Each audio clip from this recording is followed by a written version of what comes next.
दोस्तों जहाँ एक तरफ सारी कंट्रीज जो हैं जैसे रशिया, यूक्रेन, यूएस हो या फिर यहाँ पे दुबई हो, वो क्रिप्टो को अडॉप्ट कर रही हैं, रेगुलेट कर रही हैं, वहाँ पे टैक्स फ्री बनाने की कोशिश कर रही हैं एंड कोशिश कर रही हैं कि उससे अपनी इकोनॉमिक कंडीशन को यहाँ पे अच्छा बना पाएँ और वहाँ से एक रीजनेबल टैक्स ले पाएँ। वहीं इंडिया के अंदर यहाँ पे जो फाइनेंस बिल था वो पास हो चुका है, जहाँ पे क्रिप्टो के अंदर 30% टैक्स की यहाँ पे बात करी गई थी, उसके अंदर कोई चेंजेस यहाँ पे नहीं करे गए हैं गवर्नमेंट की तरफ से।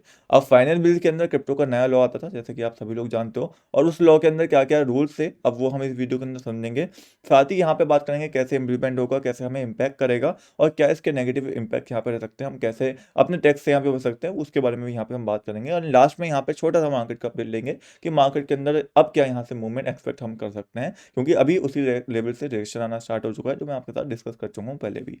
तो सबसे पहले एक शॉर्ट में हम लॉस को पहले एक बार समझ लेते हैं, उसके लिए मैं यहाँ पे एडी भाई का ट्विटर हैंडल यूज़ करूँगा। थैंक यू एडी भाई, ऐसा आपने बहुत ही शॉर्ट में डालने के लिए, मुझे आपकी आईडी मिली तो मैंने यहीं पे देख लिया। तो यहाँ पे बेसिकली जो फाइनेंस बिल 2022 यहाँ पे जो अब लागू हो गया है, उसके हिसाब से टैक्स के क्या रूल हैं उसको आप समझ लो ठीक से। जो पहले वाले थे उसके अंदर कोई चेंजेस नहीं करे गए।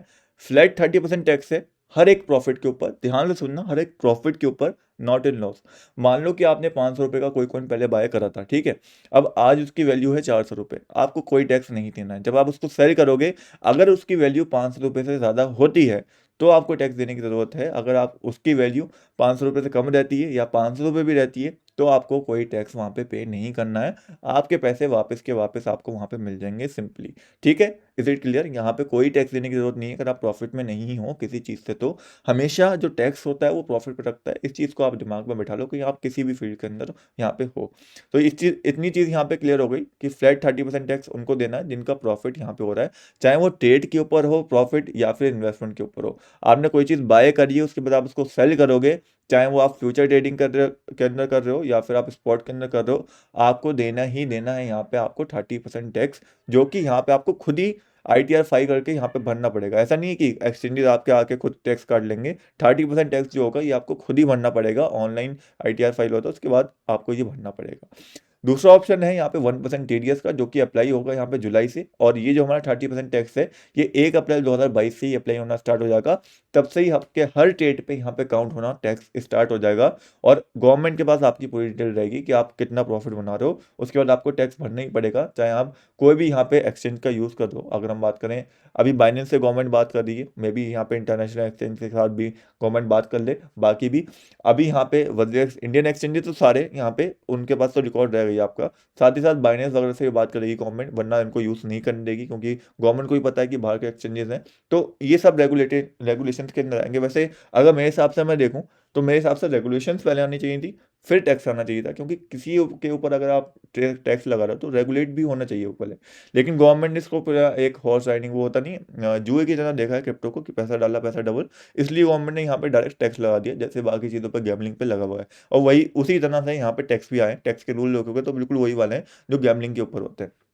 नेक्स्ट यहाँ पे जो चीज़ आई है, मैंने आपको 1% टीडीएस का बता दिया, जो कि जुलाई से लगेगी। ये एक्सचेंज खुद काटेंगे जब आप ट्रांसफर करोगे एक्सचेंज के अंदर या बाहर निकालोगे पैसा अपना, या फिर आप एक से दूसरे एक्सचेंज पे भेजोगे, तो ये 1% टीडीएस आपका वहाँ पे कटेगा।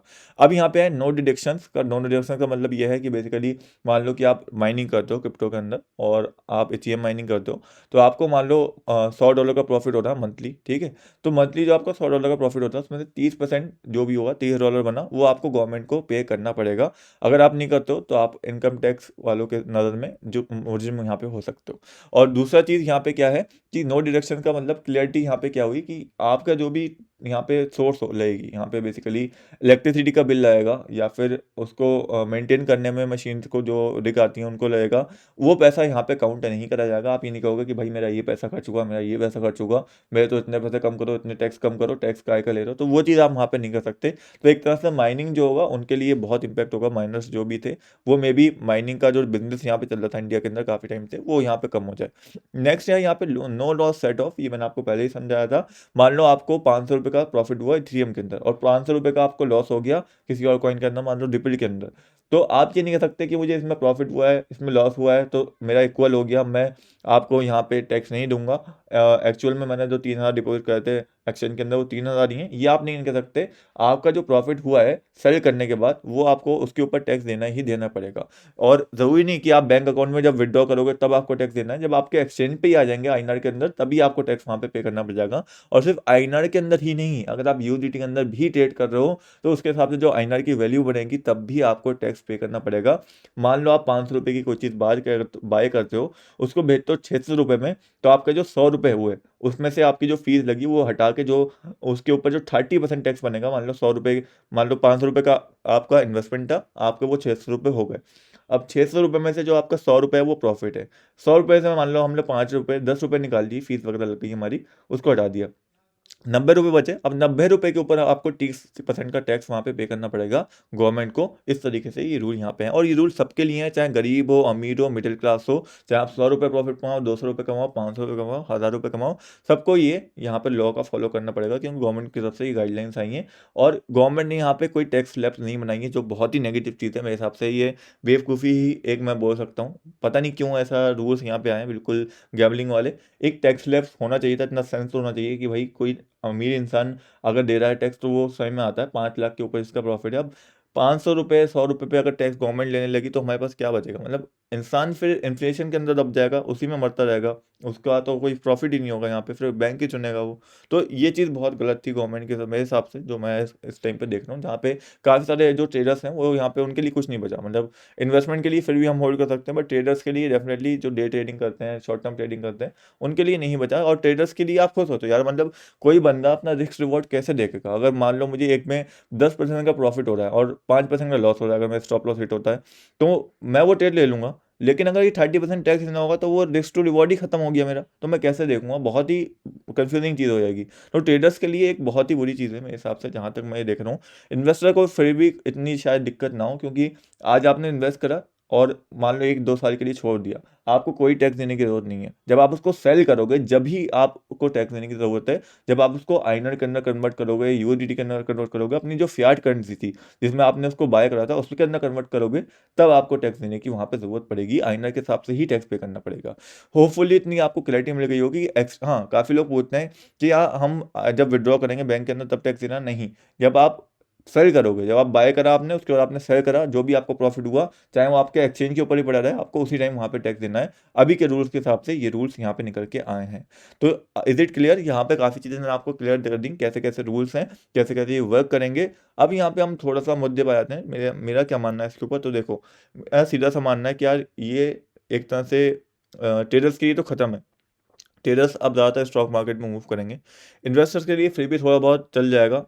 और इसके ऊपर में भी हो सकता है कुछ लोग सुप्रीम कोर्ट तक जाएं, उसमें बात करें, और जैसे पहले केस हुआ था वैसा हो। बाकी जो भी चीज़ें होंगी मैंने आपको टेलीग्राम पे भी अपडेट करूंगा, वीडियोस में अपडेट करूंगा। उसके लिए आप लिंक मैंने डिस्क्रिप्शन के अंदर दूँ, ज्वाइन कर सकते हो टेलीग्राम, बिल्कुल फ्री है, कोई दिक्कत उसमें नहीं है।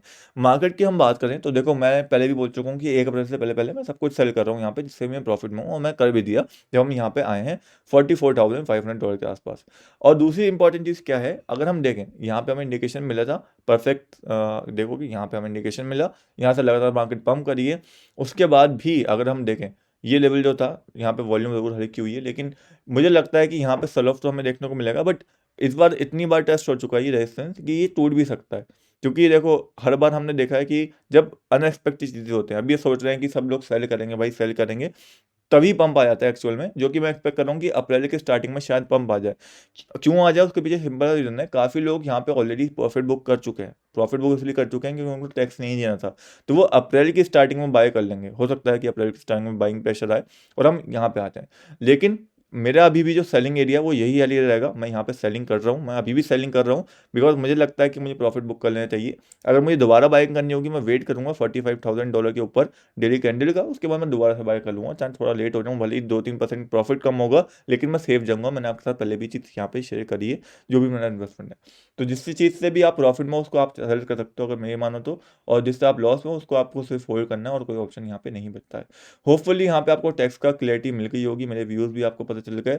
मैं नहीं चाहता कि आप में से किसी को भी इतना बड़ा भारी भरकम टैक्स देना पड़े, तो प्लीज़ अपनी आवाज़ उठाने की कोशिश करो। और मैं भी ट्वीट करूँगा, आईडिया भाई भी ट्वीट कर रहे हैं, बहुत सारे बड़े यूट्यूबर्स ट्वीट कर रहे हैं, उनके ट्वीट को ज़्यादा से ज़्यादा रिट्वीट करो।